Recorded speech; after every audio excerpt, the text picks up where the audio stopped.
Right on.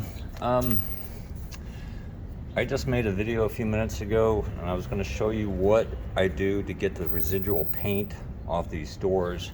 Kind of when it looks like that. This will all be hand sanded, but the whole door was pretty much that way. And I was going to show you how I get the paint out of here. That'll be in a later video, but step by step after the chemical stripping, because after chemical stripping, that's about what you're left with. So you're going to have to sand everything else out. And I've already went over this door with 40 grit, but I'll show you the sander. This is my favorite sander. This is a Festool 125. And what I love about the sander is right here, there's two different modes. One is going to be random orbital, which is what I'm using now, and the other one is just orbital, meaning if I flip this switch over there, I don't know if I can do it with one hand, but it's no longer random. It doesn't sand random. It just spins like a grinder, and this thing will, it'll kick back like a saw when it's going that fast. I forget the RPMs on this guy, but it just cuts through this paint like crazy. And it also takes off that top layer of oxidized wood. I mean, this is kind of a few different colors, and the more I sand, the more uniform it'll be. Just like on the exterior of these doors, these have been sanded as far. I'm going to finish it off with 120. They still get a final sand, you know, and some hand sanding over here, but I've got to go through with some stainable wood filler and take care of these doors. These doors are 150 years old, so they've got quite a bit of work done to them over, you know, holes, paint, whatever. So I'm having to get the caulk and all the paint, and I'll show you how I do that. I've already kind of started over. No, actually this door I didn't, but I'll show you how I get the paint out of there, which is kind of a pain. But anyway, when you do this with a 40 and it's in grinder mode, I'll try to see if the camera will pick up on it. The swirls, it really cuts up that door, and you can see the swirls because nothing's random about it. So it's just grinding away and getting rid of that paint. And so after I'm done with that, I'll go over it again using the same sandpaper, 40 grit, but this time in random orbital mode. So if you can see that, there's swirls, but they're getting tiny. And I'll keep going over this. After the 40, I'll use some 80, and then finish it off with 120.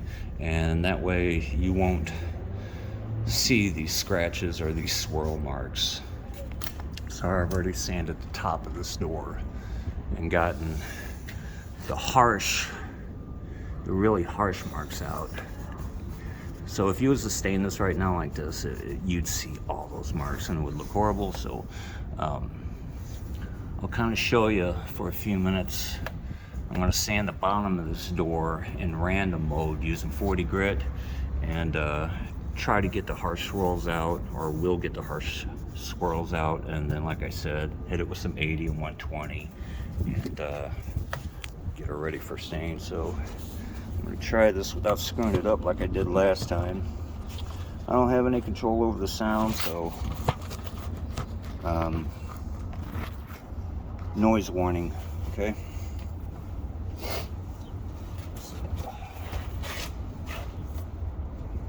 So we're going to get all this out.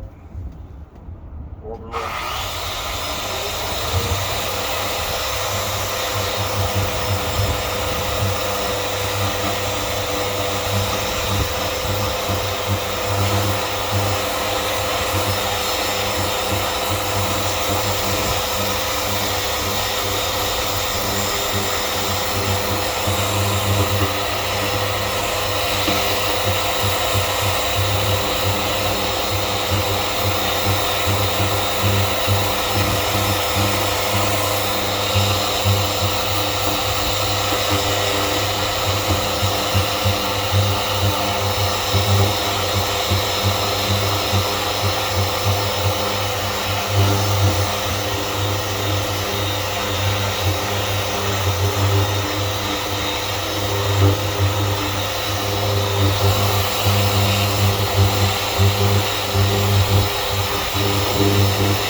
Alright, so there's still swirl marks. I don't know if I'm this up. There's still swirl marks in the wood. However, they're less aggressive swirl marks than what you'll find in the rest of the door. So I'm kind of trading the harsh ones for a little bit finer ones, plus it's in a random mode. So the swirl marks look like little springs at this point. And then I'll hit this with 80, like I said, and that will diminish the swirl marks, and 120 past that will just make them so you don't see them. Random orbitals, I don't know if you know this, but the whole point is working it down to a sandpaper where the swirls are so fine that you don't even see them. They just they look like, you know, you don't even recognize them as swirl marks. So if I, like I said, there's one, like a little spring. So I'm trading off, and the 80 will take care of that, and the 120 will take care of whatever the 80 leaves. A little bit of work to be done. Yeah, we're gonna be gluing that. These doors, just so old. I think I mentioned it, 150 years old. The locks don't work properly. They've never, I suspect they haven't worked in ages. And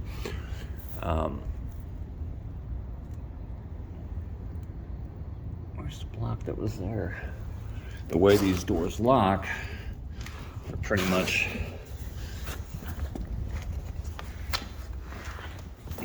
the tried and true method. Stick a 2x4 across the whole deal. The back of this door has been sanded. It's been fine-tuned. It still gets a final sanding. So I'm trying to catch this guy up. And when it comes time to getting in to the deets, I will show you the tool that I use for that. It does a really good job. It's a multi-tool oscillating tool, and that'll be the next video. So I'm going to keep sanding on that till everything's pretty much a uniform color. You're not going to get all that staining out of there. I mean, maybe you could bleach this. I'm not going to do that. The outside is really where everybody's going to see. These will look nice, but I'll be honest, this is mahogany.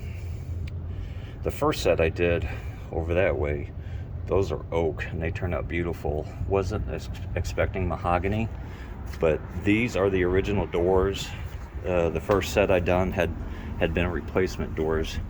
So you can see I went through here and all these little knot holes, and where they put wood filler for over the years, filling these holes. I've had to drill those out, and I'll show you how I do that as well. So this one still gets a final sand. I need some hand sanding up here and some detail work. That way, maybe in a couple of days, maybe by Tuesday, I can stain these guys. So anyway, until the next one.